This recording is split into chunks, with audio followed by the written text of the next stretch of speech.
Welcome to the Afterspin, opinions from thought leaders in our state. Are local and county municipal governments facing a budget crisis? Many budget officers are starting to sound the alarm about financial concerns from lower tax revenues and consistent spending due to COVID-19. Will the federal government step in with resources to help county and local governments and even the state government? John Hood, give us your forecast. Yes, I think that Congress will end up enacting a bill that has some economic relief type elements and a state local government relief element. Most of state government, local governments, universities, they're all expecting federal dollars. So they're going to be rather shocked if they don't get it, and it's going to have a significant effect on their ability to cope with the crisis. But the federal dollars will not paper over the entire whole. At the state level, it's billions. At the local level, collectively, it's billions of dollars. And there are going to have to be some cuts. The far-seeking county managers, city managers, planners in government, they're already trying to determine how to do significant reductions in operating expense, 10%, maybe more. Chris, what's the best public policy way to address these shortfalls from COVID-19? Even if we do get federal stimulus money, John's right, many local governments still are going to have big holes. Well, absolutely, and I think John is right. I think there will be some federal legislation that will help the state and local government. I think the state is going to have to step up. You know, we always say on here, local governments are a creation of the state legislature. Ultimately, the state is responsible for the people and the local governments. I think there will be some cost cutting. I think there has to be some creative approaches. I think this could, I hope, spawn a whole new look at how we do things like build schools. Do we need to help local governments more?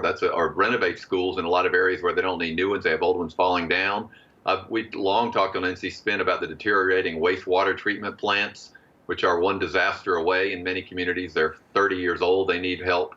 I think we're going to have to borrow some money when we get out of this pandemic. I think we're going to have to do a lot of things in the medium term. The question is, what do we do immediately? I do think it's a combination of federal money, state money, and local governments tightening their belt. That's the only answer. John Hood, enterprise funds for many local governments are in crisis mode, in particular in several municipalities in eastern North Carolina. Elizabeth City, for instance, is one of those municipalities. The state treasurer has been sounding the alarm on his concerns about utility funds. Is there any recipe there to help these folks?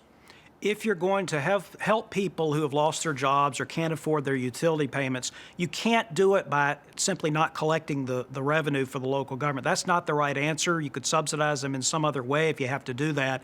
But enterprise funds are real things. We're not going to get rid of them. I don't think we're going to fund operations like water systems out of the general fund perpetually. It's going to be enterprise funds. That's actually the direction transportation is moving, and I think that is good. But that means that if you're going to subsidize people who need relief, the answer is not to suspend their payments to their service providers. It's some other route, direct route.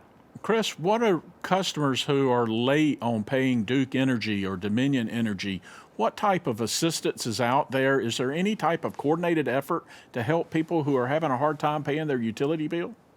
Well, good question. I'm not aware of the entirety of it. There used to be the Emergency Assistance Fund that the legislature that the state had that local governments could use. I'm not sure of the status or the funding of that. And when John raises it, if you're going to help people, I don't think it's a question. We have to. We have millions of people, literally, who are out of work through no fault of their own. Some of them can go back to work. A lot of them can't.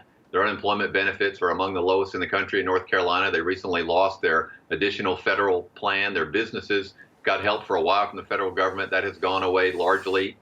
So there's no question that we have to help you. We can't have people electricities turned off and their water turned off during this pandemic. So I don't disagree that it's a bad way to do it just to say don't pay.